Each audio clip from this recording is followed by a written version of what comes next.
All right, we're back again with the great Paul Publisher, court astrologist for the new world, for a bunch of the men in this corner of the internet who are building the new world.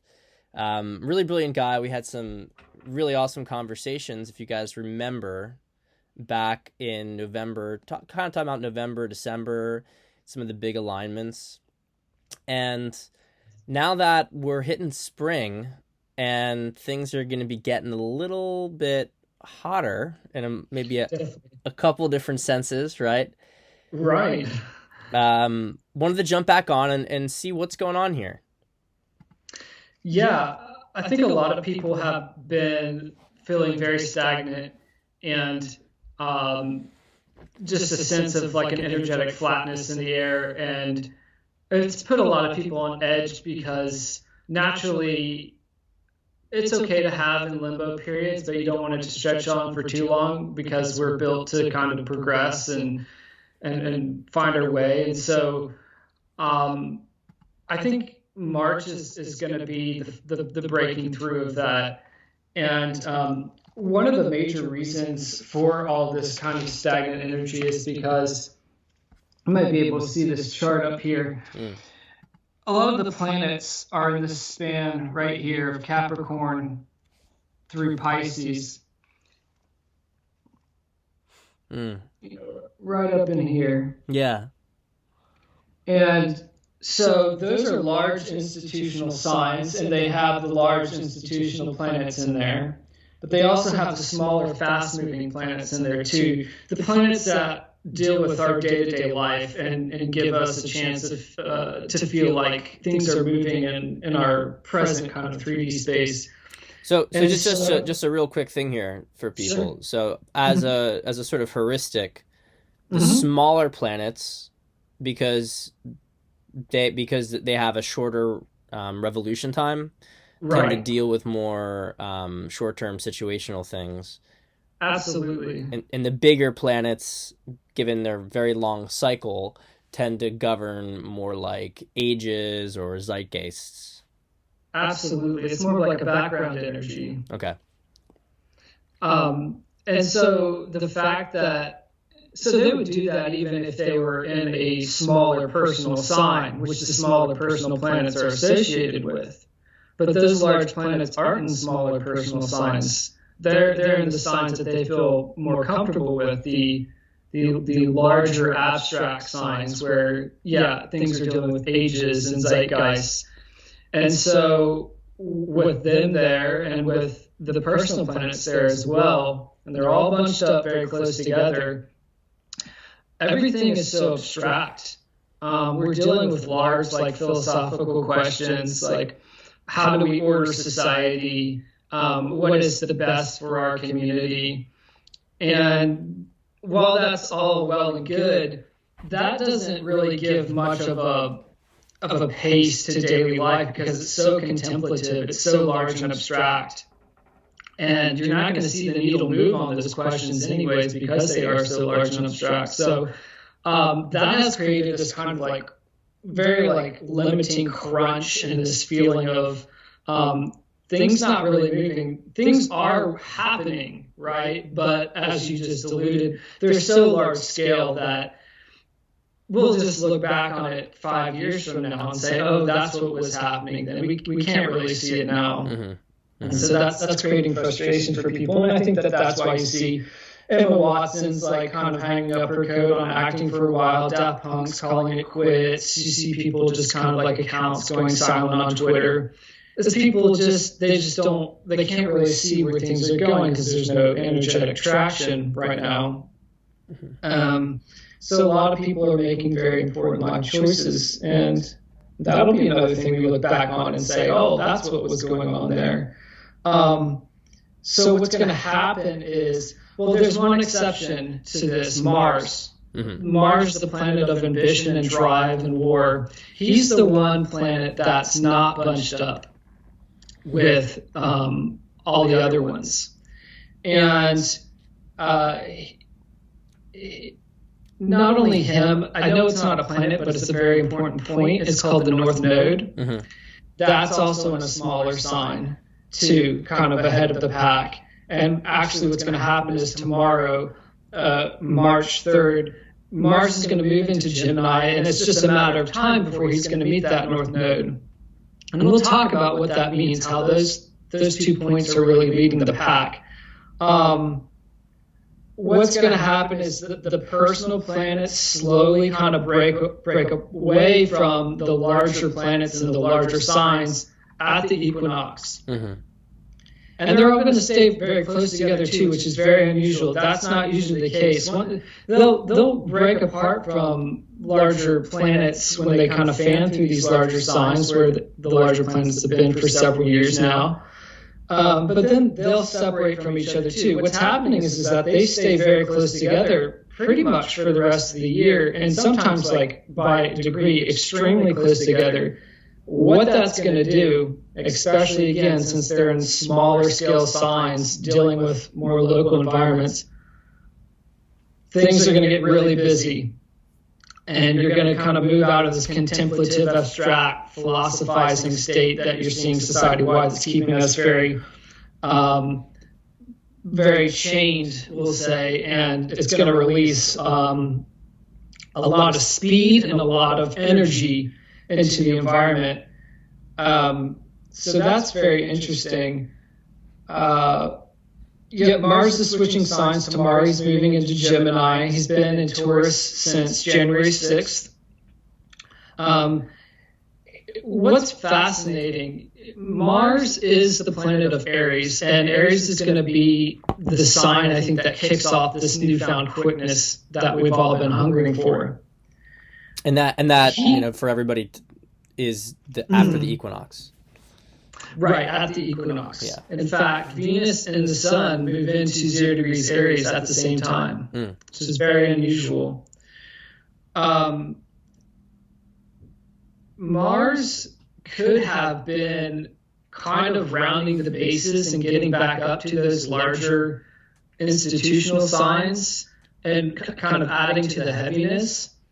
That would have been, I think, a little bit of a hard situation for we the people, the common man, because, again, it just puts us in that state of things that are so abstract. I mean, what can I really do about, like, I don't know, the UBI debate or the GME debate? It's just a big conversation that I can just add my bit to it, but I can't really do much personally. But Mars spent all of autumn in Aries, and that's why he's still in these smaller signs. Aries is the first sign. That's why he's just only made his way to Gemini by tomorrow. I'm sorry. Sure. My class now. Intermission. Yes. Intermission. 1 second. Yeah, absolutely. Pause it right here. It's a 360-degree view here.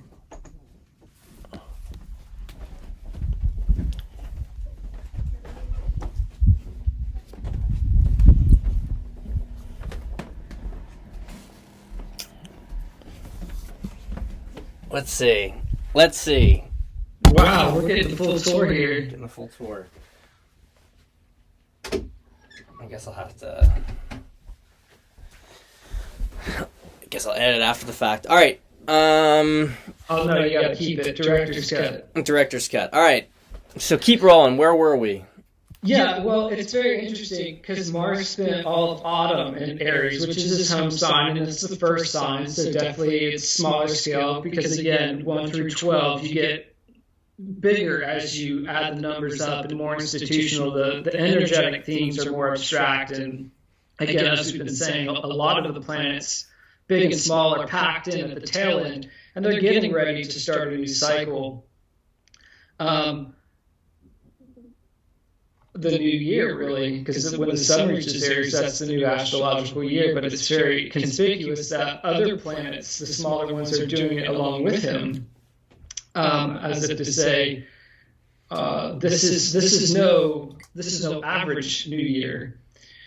I think it's really interesting that that Mars in Aries over the autumn was really the reason why things were so chaotic and intense, because he was interacting harshly with other planets while he was there.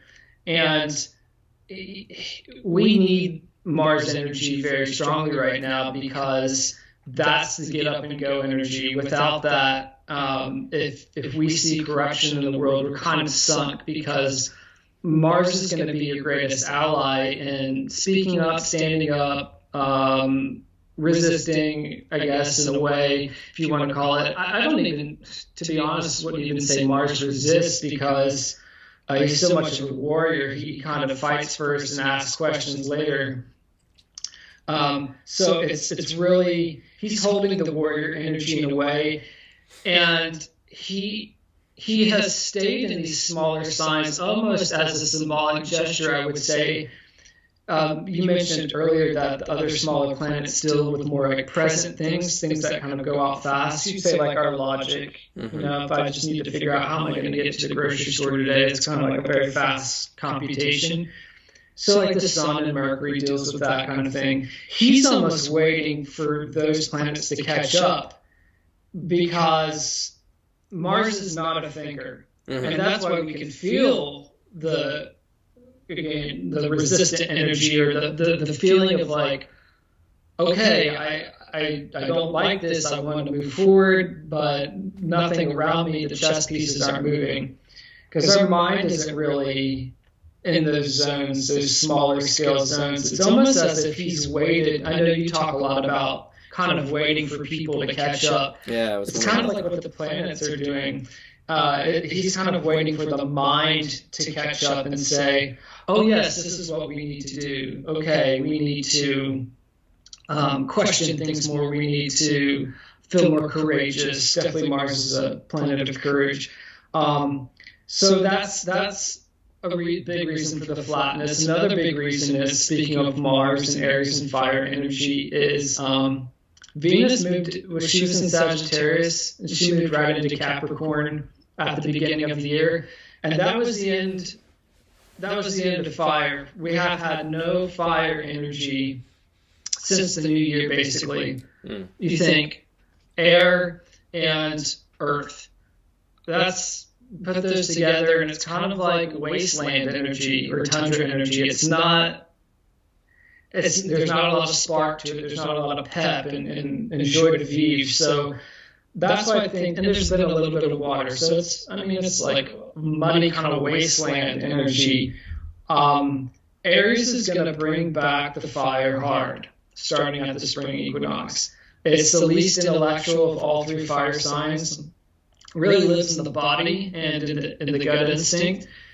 You can't. It's kind of like the Terminator meme. Like, you can't reason with it. It acts before thinking. It will not stop until it like terminates you, right? And that's why both Aries and Mars are the quintessential springtime energy, because it gives no ground. There's no option. If you go back, you're going back into the eternal sleep of Pisces in winter, which is death. Mm-hmm. So why would you do that? And that's why Mars is shaped like a phallus, and why the glyph for Aries is shaped like a ram. It's all head first, because to go backwards is unacceptable. It's intolerable. So Mars is the ambassador of all this energy at all times, and the problem is that all the other planets have been in larger institutional signs, and so while he's the ambassador of it, we can't really act on it, because we're all stuck in these abstractions, these very large abstractions, like what is society and what is government. And there haven't even been any planets in his home sign for him to be the ambassador for. So he's just almost like, it's like a diplomat, but there's no one back home for him to be the envoy for. So he's just kind of out there spinning his wheels. Well, he'll be happy, I think, and we'll have that sense of vigorousness once planets start to spill into Aries. starting at the spring equinox, both Sun and Venus move there. Venus is the planet of relationships, Sun our vitality and our consciousness. And he'll be in Gemini at that time. And so as an envoy of that Aries energy, that will suddenly get infused with, because the smaller planets are moving in there now, as we've been describing. He's going to say, this is how you're a warrior. Because what does Gemini do? Gemini is the trickster, he's the doubter, he's the questioner. And so he's going to say, all right, every time you feel the impulse to stand up and fight back, because going backwards is basically death, it'll come out in a Gemini way, where you're kind of like poking, searching for like cracks and holes in the argument. You know, if someone's trying to give you a prefab narrative, you'd say, well, what about this thing over there that you mentioned? Doesn't that kind of call into question that thing that you mentioned? And that's why people like Trump, there's always a thorn in the side of the establishment, Kanye, Jordan Peterson, all these Gemini sons, they do this, this kind of, that's how they operate, and Mars is going to filter all this Aries energy that's coming online into that kind of MO. I can certainly relate to that as a Gemini son. You're a Gemini son. I'm a Gemini son too. That's why because that energy is questioning prefab narratives, why people misunderstand you or Trump or Kanye or Peter. You notice that all four of you, there's always this common thread of like, how could you possibly say that? And Peterson's response is always, oh, that's not what I meant, right? And Trump's is always, your fake news, and Kanye's is just like, I don't know, he said something like, you're not bold and authentic enough to speak like me. You know, it's just, that's the karma of Gemini, is to be kind of misunderstood. It's very mutable energy, because you are kind of poking holes in people's arguments, and that's going to create a very interesting lead up to the equinox, because as we've been saying, the last big institutional sign is Pisces, and that's mutable like Gemini too. And so that's an adversarial relationship. When you have mutable and mutable energy, I guess it could be opposed. Like Virgo is opposite Pisces and Sagittarius is opposite Gemini. That oppositional energy, that 180-degree energy, it's not very confrontational.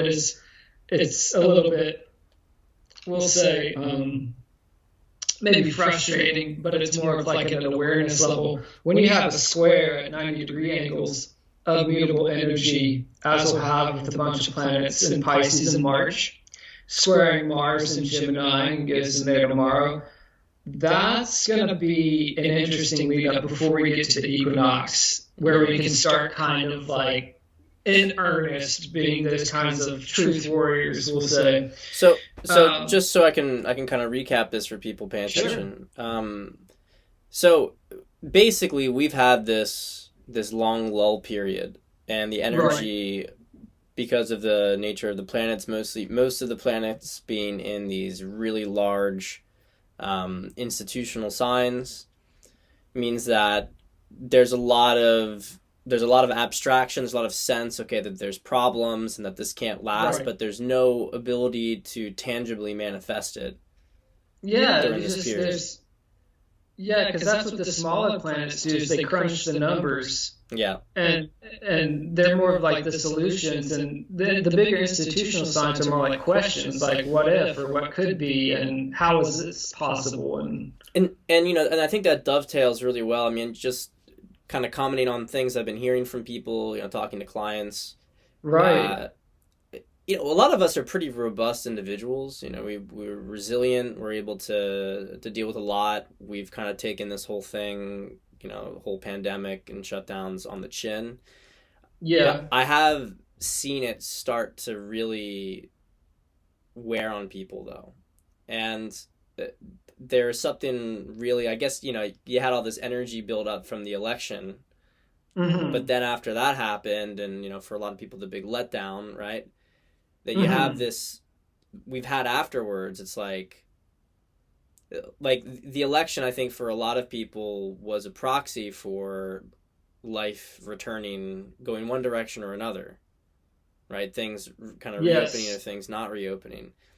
And so when you had, what occurred and the outcome, now you have people, there was almost this like total depression period, I think, for a lot of people.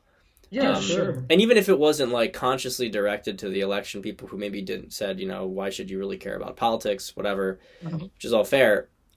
But there is a sense that, how can this current situation continue? And what I've seen with clients and what I've seen with people is just there's almost been like a depression of sorts. Well, the fire went out, right? The fire went out. In an energetic sense. Yeah. Yeah, because all the fire energy just left the scene. When I was talking to a client today, I mean, basically he's been struggling to really find some motivation with his work, and it's like, yeah, well, no one wants to build for the old structure. What was that old song? You sell your life to the general store, right? Yeah.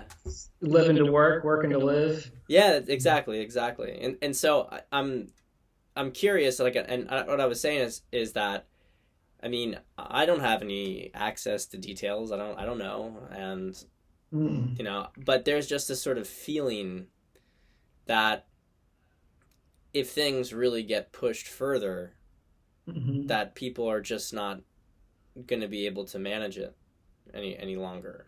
Like there's sort of a sense that people are psychologically put to their breaking point with this stuff. And I think that there was recently in Canada, I believe this was right, that they had a thing that if a kid in school got COVID, then all the other kids would have to be quarantined away from their parents for 2 weeks. So they would, I think they would go home, but they had to be separated and everything. And some parents were following this. And I mean, this is kind of, look, I mean, obviously some people are going along with that, but I think that's a line for a lot of individuals. Kind of seems like some serious psychological abuse. So the kind of question is like, how much more is it going to be? And I think it's really interesting. This is why I wanted to have you on here, because we're all in this position of waiting. We don't know what's going to happen. Yes. But there's a sense, and I think that, you listen to a lot of these spiritual gurus or whatever, everybody really seems to feel this big energy building towards the spring. And the way I've always described this stuff is it's like an energy, like it pools. And it feels like the pool is becoming so big. I mean, in the past, there'd be these sort of hijackings of energy. But it's like, if you think of it like a dome, and maybe there's going to be a crack someplace, and they can kind of harvest the water that pours through, it feels like now there's cracks. Like the pressure is just everywhere, and like you can't try to plug this, try to plug that. It just, so I don't know. It's really interesting. And no one can really see beyond June. Like barely even there. It's really like there's this cluster of stuff in March, April with sort of like an outside range of May, June, and that's like blocked. Yeah, in fact, that's really interesting that you brought that up. Well, two things. I'm always trying to test how early you can feel a transit oncoming. Like in our call before this, I said that Mars moves into Gemini officially tomorrow afternoon, but I was already feeling the quickness of it. And that's the whole debate. If people want to go watch the spiritual basis of astrology video on my YouTube channel, Paul Publisher, there's this whole debate about the predeterminism of time, because, I mean, we can... This is my ephemeris here. That's the 2050, 2000 to 2050. So, this is like June 2040. We have the math for it. Right. We have all the transits. Just in case you guys were wondering how difficult it is to do astrology right, it's pretty mathematical. It's not a bunch of like bullshit. No, I had to take notes for several days before I hopped on this. This is not an impromptu call at all. Um, so yeah, I mean, we can look at the math, but um, how that's going to take shape and once you actually get to that date is always very interesting. Um, because we live in bodies and we're creatures who are half on the time plane, half on the space plane, I think we can have premonitions of things in the near term of an energetic bubble, you might say, yeah, as if what's on the other side of the equinox energetically, we can almost kind of feel it as if it's like a wall of fog or something that you could stick your hand into. It's kind of weird. Maybe that's our sixth sense. So I do wonder about that kind of thing. And what was the other thing I was going to say about you were talking uh, about things on? Oh yes, can't see past June. Yeah, I ran the numbers before this, and I will say that July 4th is going to be very, very vibrant. June and July are looking very good. It's like one giant pool party. I'm very happy about the energy. But after that, yeah, I couldn't really, if you asked me to put any kind of like thematic gloss on really what's after July, I can't really tell from the math. It's just, there's just not enough information right now. We've kind of got to go through the spring and early summer before we can really say. It's interesting. Yeah, and you can argue, I guess, to some extent, it's this paradox of whether something is determined. I think people get really hung up on this because yeah, they do. The energy that I really want to try to just to take a little segue here before we go back into some of the specifics of what we can expect. Mm-hmm. I know we got to talk about the new moon coming up because that's some big stuff. Big one. But just to talk about predictions and why it's so difficult is that feeling into the energy of something, you could say it's sort of 5D or whatever. Mm-hmm. You're feeling, okay, this is where the collective consciousness, this is where the collective energy is moving towards. This is what you could argue, you could describe it, this is what the collective has decided to do. And that's a higher density thing that comes and it builds, and that filters down into the lower density. That's what this is, in my opinion. Yes. Yeah, this is like a glimpse. This is like a mathematical kind of glimpse into 100%. So that starts to come down. Now, the thing is, while the pooling of the energy is an inevitability, and it will inevitably come down into this density. There's no way to stop that because it's quantum field. We manifest it, right? The planet's energetics also direct it. Mm-hmm. They are just a material crystallization of the math in space. This is just a big clock. Yep. That's it. That's exactly how to look at it. And I think that has a lot to do with sort of the manifesting, the sort of material manifesting of this energy that comes in. It's like they're sort of like openings. If you look at a door that opens, it can come in at certain times, right? And the planets allow that to sort of occur, and allow maybe the energy to get bigger or small or close it off, right? So it's like a valve maybe. Mm-hmm. Mm-hmm. Now, what people don't get, and I don't blame them, I totally understand, it's very frustrating, is that if you understand the manipulation of energy, you can do things called hijackings and try to capture that energy that's inevitable, and you can use it to your own ends. Yeah, for good or for bad. Yeah. For good or for bad, exactly. That's free will. And so now, in a certain sense, it doesn't stop what's inevitable. It doesn't stop the ultimate outcome. No, but you can create multiple delays with this stuff because, okay, the planets have things opened up, the energy's there to come in, and then it gets like diverted into some other location. for some other purpose. Dissonance versus harmony. Yes. And then that allows, in that period, maybe a shoring up of some systems in the sort of third and fourth density. The problem is that then creates more of a, you could call it a resistance, a psychological resistance in this realm. Well, it's entropy, right? Because it's not in tandem with the clock. It's in dissonance with the clock. Yes. So its days are numbered in that sense. It's very brittle. And so 100%. it creates a backlash energetically, because it's like you're trying to block. It's like a dam. The water has to pour down the mountain, and you can try to like put it up and up and up, but eventually it's like that water is going to somehow come out. Come out. You just can't get rid of it. And you can only divert so much of it if it's a flood, right? You can maybe divert a stream, no problem. But when you have a flood coming in, you can't get all of it. And so this is the sort of dilemma.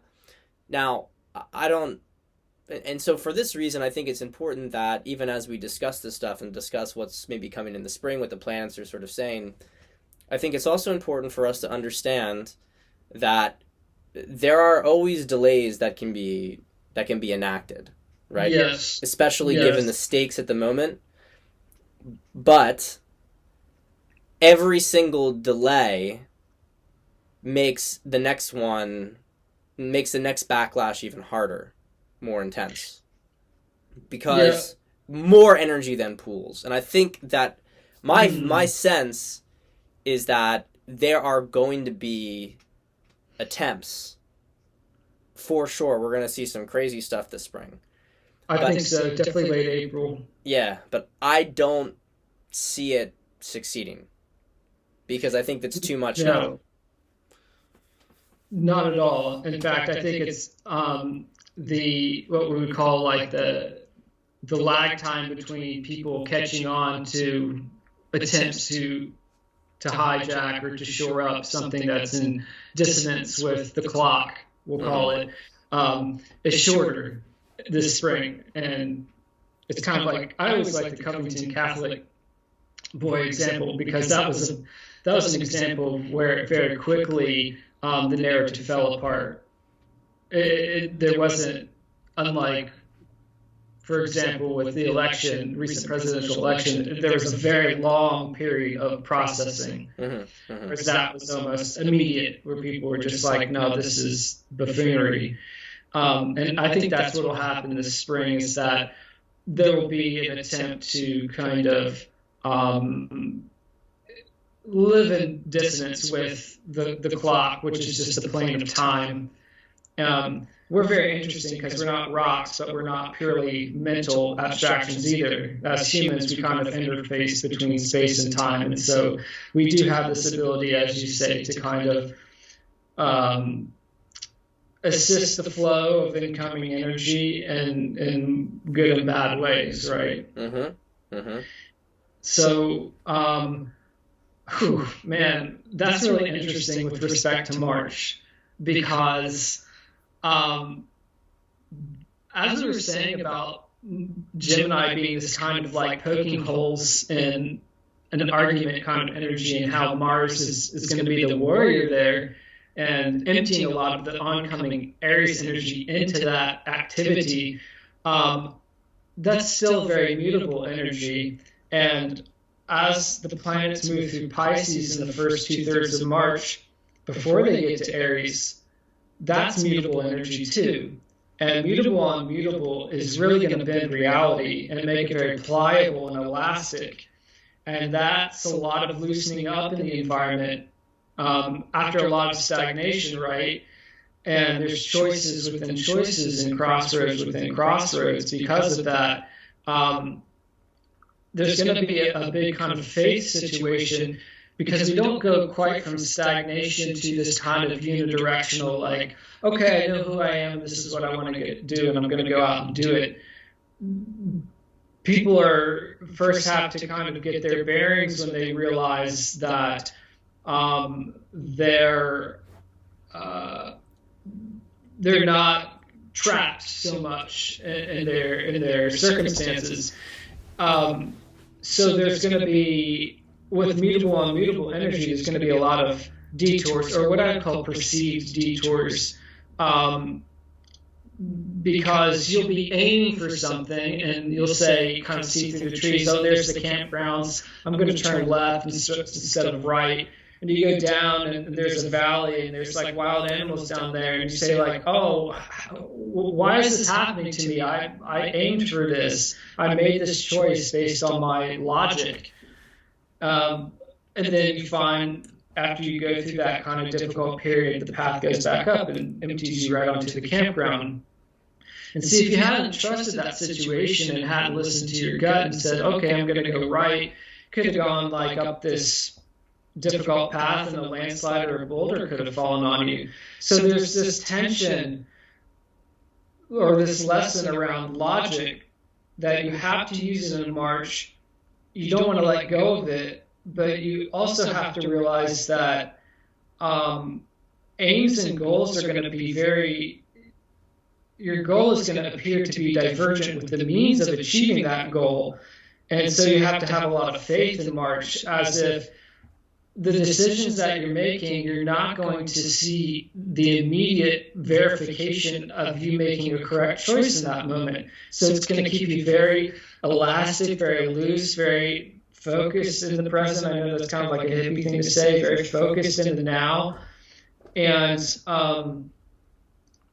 then once the planets fan into Aries from the equinox on, and there's a full moon at March 28th, then things get hot, very hot energetically. It's going to be a distinct tone shift the last third of the month. Energetically, climate-wise too, the flowers I think are going to come out, the pollen and the hormones. But before that, it's going to be really murky and muddy and mutable. And reality is going to soften so much that it's going to feel like peak absurdity. Mm-hmm. And a lot of that coalesces around the March 13th new moon. So when we talk about this, it's almost as if like Clown World intensifies. Clown World intensifies, definitely. So it goes to the point where finally people are, when we get to around the equinox and that full moon, that people are just like, what the fuck is going on?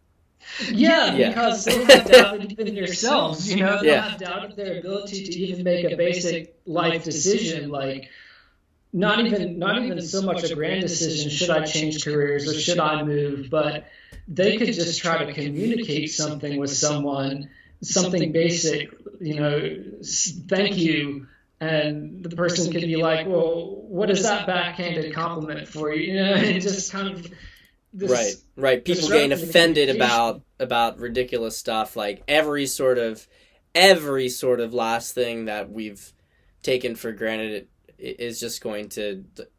Basically, it's gonna completely fall apart, so that people it goes from. I mean, we already are in a lot of ways there. Some of us are, but it's gonna intensify to the point where it is gonna look maybe absurd to even people who are, let's just say, maybe not as inclined towards change are going to be like, something's got to give here, because this is not even functional remotely. And I think that's the what the 98%, the 95% of society that we've been waiting to catch up. And this is going to be this is how they're going to get schooled, because we've been kind of waiting for that critical mass. And the way it's going to happen is the planets, or the clock of time, is going to make things so absurd that, by the equinox, people are just going to be like, look, I'm tired of trying to accept that, or I'm tired of trying to see. Trying to project something into the future and feel as if I'm aiming at it with my decisions. I'm just going to go straight to my gut. I'm going to go to the immediate moment. I'm going to go to the immediate gratification. And that's all Aries energy.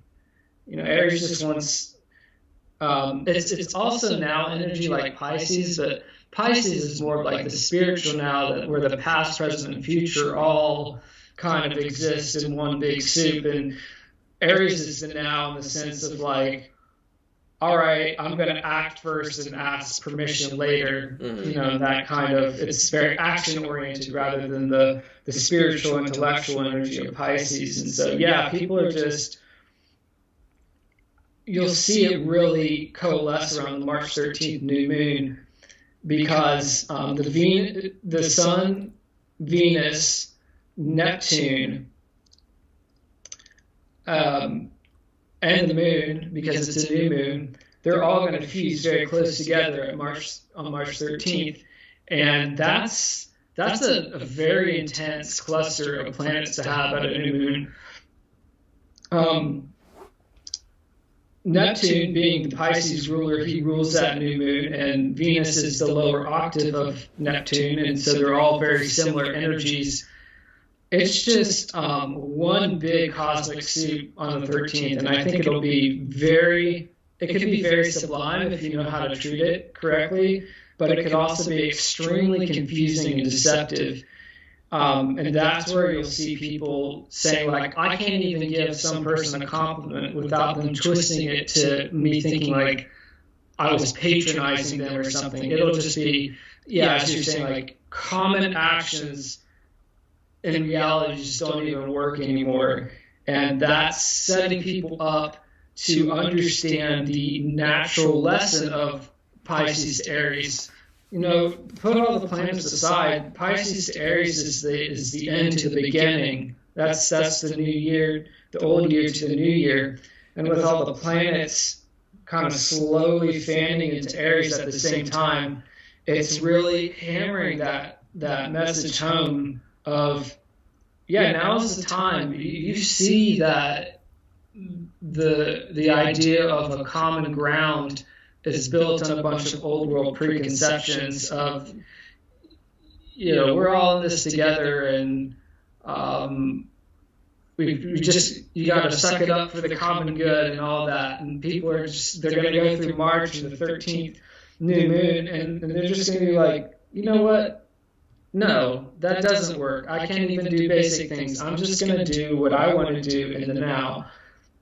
That's when it gets hot. That's when it gets energetic, because it might kind of wake other people up too, who want to be frictional about that and say, no, you can't do that. So there's good and bad in that, because you don't want fights, but at the same time, it kind of wakes them out of their slumber, because they're like, oh, this person's actually going to do this thing that we've all been kind of in limbo, kind of waiting for kind of a resolution where we'll all just accept some common agreement together. And that's not going to happen. And that's what we're going to see in March, is that people are just going to one by one just be like, you know what, F it, I'm just going to do this thing. And then someone's going to, if someone says, no, you're not, it's very reactive, but it's better than them being asleep. So it's kind of like a reverse agency in a way, where you're like, oh, you're not going to do that. No, you can't.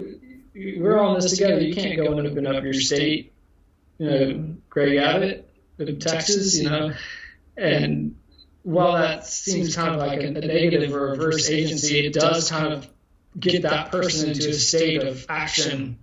So the planets find their own way of, as you say, they find their own way of seeping that energy in. They'll find the trends will find their way in. So Venus and the Sun fuse together. Venus in relationships with the Moon on the new moon on the 13th, and Neptune, and then they fuse together. They enter 0 degree Aries on the spring equinox. And they'll still be fused together on the March 28th full moon. It's as if to say there's a lot of relationship energy. It's as if to say, look, we're going to make sure you learn this lesson through relationships of what it means to go from Pisces to Aries, from death to birth. And we're just going to hammer it home through the absurdity until you learn that that's what's happening energetically, is that the stagnation of winter is slowly going away. And now it's this time of spring rebirth. And I think with the flowers coming out naturally, like with the climate warming up, it'll be very hopeful. And I think it's also kind of interesting, because I was thinking the solstice was on a sort of galactic way of looking at, or I don't know if galactic's the right way, but that's the elliptical, right? It's the elliptical. And Mm-hmm. we moved, right? We moved into Aquarius from Pisces on the elliptical, so it actually goes opposite direction on the elliptical, correct? Yeah, right. If you're talking of, yeah, it's a very, yes, this is why people talk about sidereal versus tropical astrology, because um, the sun doesn't necessarily move through the same constellations as it does now as when astrology was first started. Because see, that's the ecliptic. You have the sun, and the Earth moves around the sun, and because of that, it creates an illusion of the sun and other planets moving through this kind of 360-degree IMAX, a scroll or a movie screen of 12 individual star groups that we've symbolized with totemic animals like Aries the ram or Taurus the bull. When we look in the sky every year, March 20th, yeah, it's no longer like. Well, Paul, yeah, I'm not exactly talking about that. I just meant, we had okay. we moved into Aquarius on the solstice, right? And we were moving, this is like on a macro level, we were moving from Pisces into Aquarius. Is that right? Correct. Right. Correct. So it goes backwards in Correct. that sort of elliptic, bigger picture. Correct. And so I've been kind of thinking about this, and that's maybe a galactic way of changing seasons. But then we have our Right. But then we have our micro Yes, on Earth, we do. which revolves around the spring equinox. Right. And so and I think it's kind of fitting in a certain sense that, it really feels like, especially when we look back, but between the winter solstice and what looks like between the spring equinox, it looks like everything is just collapsing during that time period. Yeah. But we're between these two worlds, right? It's like we're stuck. It's very like macro scale. Mm-hmm. Yeah, it is like actually a full quarter of limbo, because I mean, even though there was energy that was still moving in January, and Mm-hmm. but it's kind of interesting that the really epicenter of the lull was pretty much right equidistant between these two dates, and that's really what it feels like. It's like we like this ended, but now we're not You're saying now. in the new place. Yeah. Just hanging out in this, wherever this place is. Yeah. And that's why I feel like it's not just any old New Year this year on March 20th. It's a new astrological year from 2021, but yeah, it's like a new age. Yeah, yeah, it is. And it was the longest of long winters, I feel like, right? For that reason, would that be accurate as to what you're trying to say there? Yeah, it's really felt like it, and I obviously February was kind of the epicenter of that. Yeah. Late January through February, but now, yeah. So when we hit the equinox, what starts to happen as we go into April and beyond?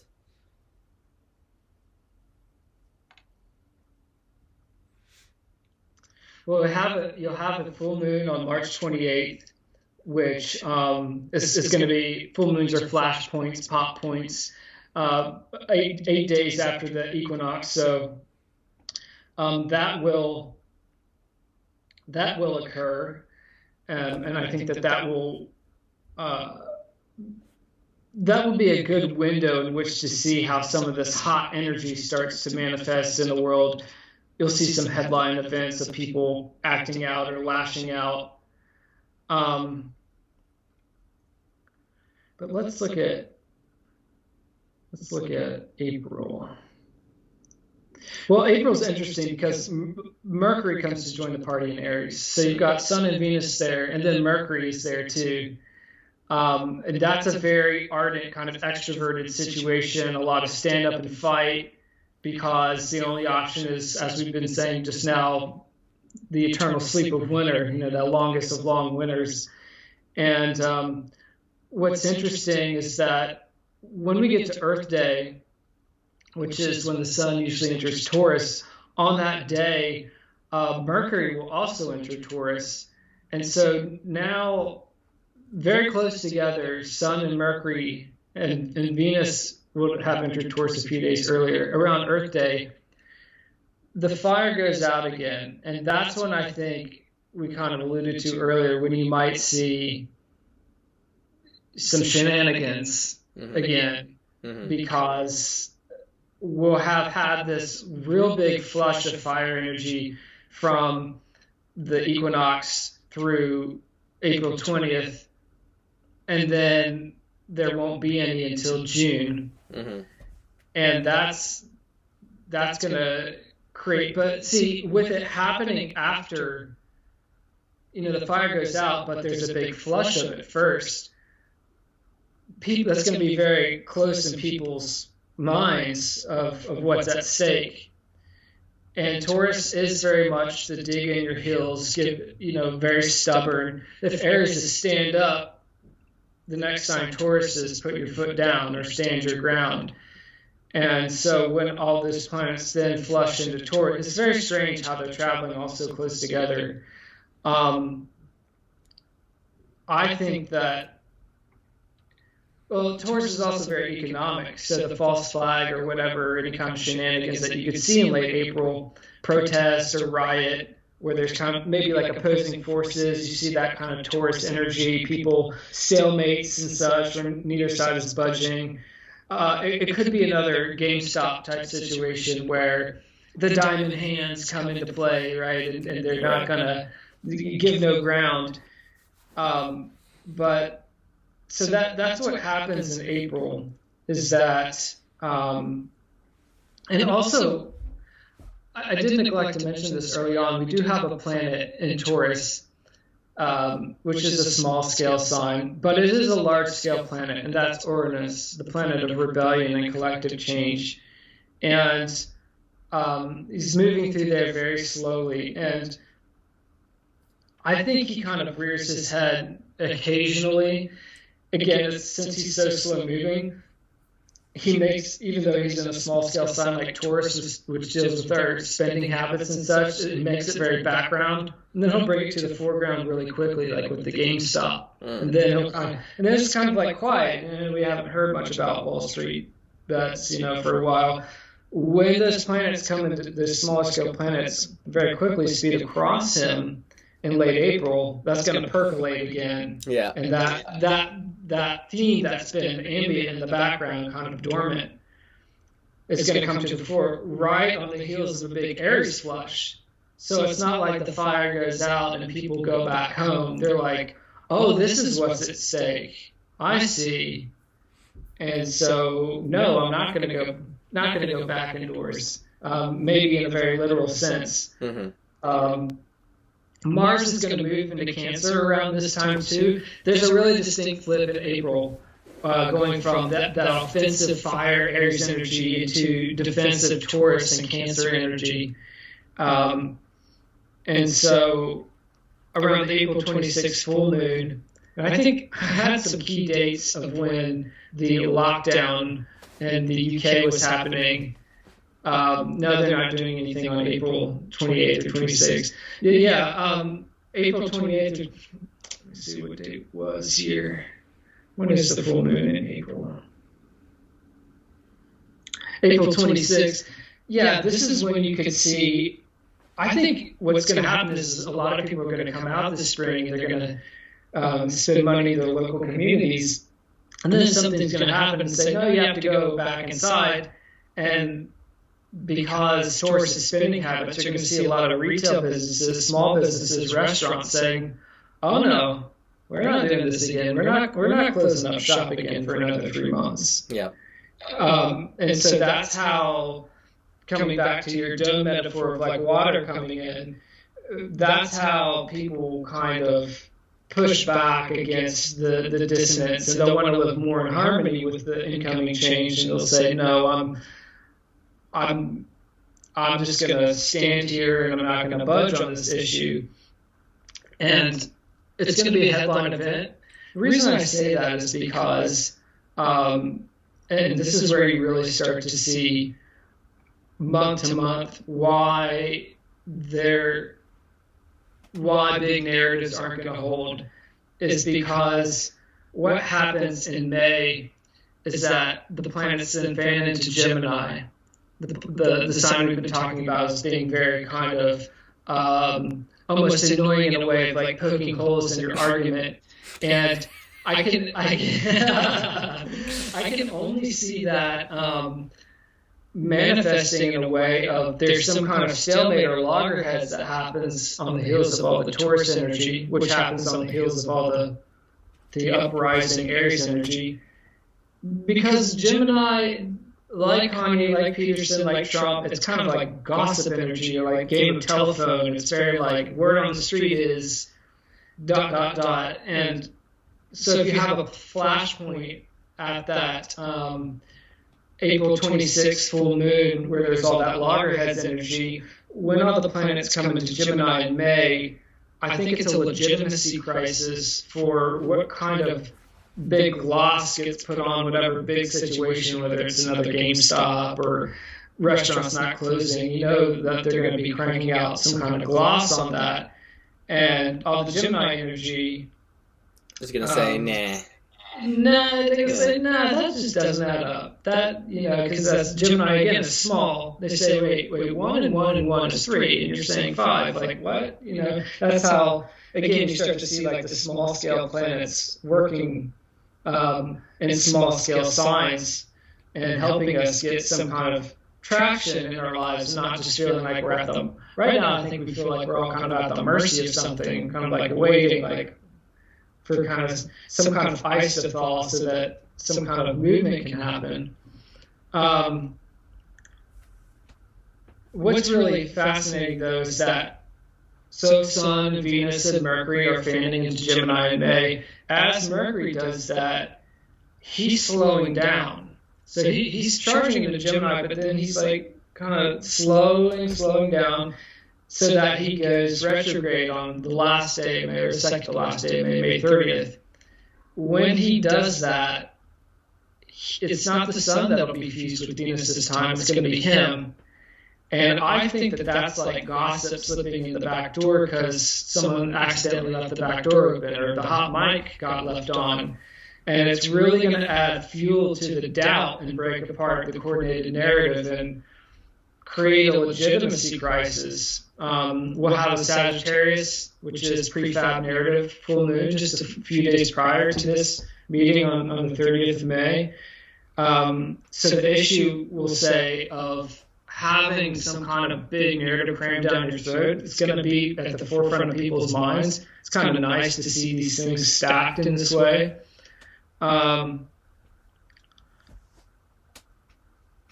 Jupiter, here's what's really weird, and this is why June and July are going to be quite interesting. Jupiter is the planet of prefab narratives because he's the ambassador of Sagittarius, just like Mars is the ambassador of Aries. Jupiter changes signs in June and July. He actually dips out of Aquarius into Pisces. He traditionally ruled Pisces too before we discovered Neptune. And that's very interesting to have in a mix of, we'll say, a legitimacy crisis. It's going to be there from May 14th to July 28th.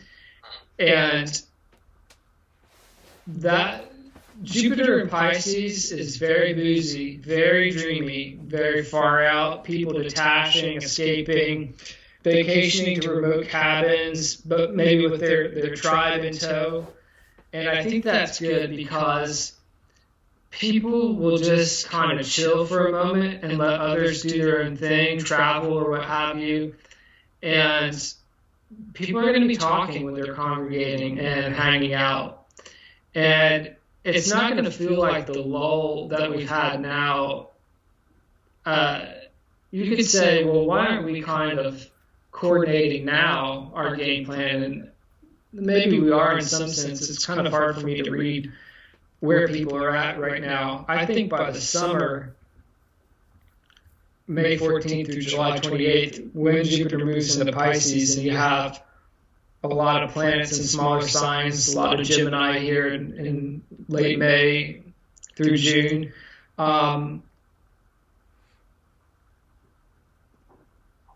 People are just going to hang out. They're going to chat. They're just going to trade notes. They're going to say, you know, that thing that happened back in the spring, they overplayed their hand, don't you think? And the person will say, yeah, typically I wouldn't agree with you. Because remember, Pisces is so, it's what we're in now, it's so tolerant and so forgiving. And so personally, you know, someone might say at the pool party, personally I wouldn't agree with the Texas Republican, but you know what, I agree, they overplayed their hand. You see how there's a lot of softening in the summer thanks to Jupiter and Pisces and all the smaller scale planets giving us opportunity to feel like we can discuss such abstract things. In sort of okay, because we've had this bifurcation, and you sort of see it that's where people start to pull back away from the old narrative into the new. I think so. Because they're now opening themselves up. There's been enough kind of cracks, and they're just feeling maybe a little bit softer, and so they're starting to open up more. Yep. Now I think people will still be kind of glomming onto their own tribe, but because the general atmosphere, especially because what also happens in June is that Mars will move into Leo, which is the sign of fun-loving vacations and just having a good time. I think that will it will cause people to just, when they do run into other tribes, they'll be like, yeah, you know what, that was kind of, we do need to kind of let go of these old world paradigms. Whatever happened in late April, they did kind of overplay their hand, and that's made me more kind of agreeable to crossing paths with you now. And yeah, word on the street is that they're illegitimate, right? It's kind of gossip going on. So yeah, people are going to be really chilling out in the summer. So I just see like June and July is like one giant pool party. People are looking good, feeling good. They're going to be focused, I think, pleasure and romance and sipping Mai Tais. And it's not to say that they are not concerned about bigger picture issues, but they'll use that as a way to thumb their nose at an old paradigm that is just unfun and uptight and strict and overly carceral, right? That says you have to do this, right? And they're just going to use that energy of relaxing and partying to say, you know what, this is how I disobey, by really enjoying myself and giving kind of benefit of the doubt to my fellow man. And so Venus will catch up with into Leo at the end of June too, and going to have Venus and Mars in Leo for the 4th of July. That's going to make it for a big celebration. So it's kind of seeming to me, just to sort of sum it up, it's seeming like we're coming out of the lull now. Yep. And then as we get in past the equinox into early April, there's going to be more flashpoint situations. And, there will be, yes. And people are going to, a lot of people are going to be like, fuck this. And there's not going to be a very good response to that. They're not going to lose, and then they're not going to, cede their ground. And so it seems like big, out of the lull, big push forward, temporary stalemate maybe in May, followed by what looks like, from the way that you're describing it, looks like maybe as we move into June, that it's like death by 1,000 cuts. Suddenly, things just start to fragment, and people, then it's like as we get past the solstice into July, it's like celebration after, a war, so to speak. That's what it kind of sounds like. I think there's just like a very Jamaican kind of vibe to Yeah. June and July, and people are gonna feel like they have to fight with themselves. Maybe at the end of March and in April, and they'll kind of feel pitted against their fellow man, and then some kind of headline event will be like, "Wait, why are we fighting each other? These guys are the ones really putting the boot on our necks." And then there's some chatter, and then they go into the summer, and they see each other, and it's like, you're not so bad. It's really those guys that are a real pain in the ass. It's just like, come have a drink with us, and that's why, and that's what'll happen through June and July. I don't really. I mean, I've looked at August and through the end of the year, but I can't really tell past that. But yeah, but until then, I think the summer is very chill, and it's kind of like, you know what? I'm sorry I called you like, this enemy of the state, because you're really not. I see how my frustrations made me paint you like that, but really, what put me over the top was seeing them do X, Y, Z, and I realize you're not so much of a bad guy. And I think that's what the trajectory, as you just nicely put it, that we'll see from the equinox through the summer. It's going to be it's nice, dramatic though. Yeah. There's lots of drama throughout all of that. Well, as they say, may you live in interesting times, and we certainly are. Well, yes. Well, Paul, this was great. I think this is going to be a nice little digest for people. Get them primed and ready for the spring. But we'll see what happens. Thanks for coming on. Well, thank you. Appreciate it. Yep. Get this thing.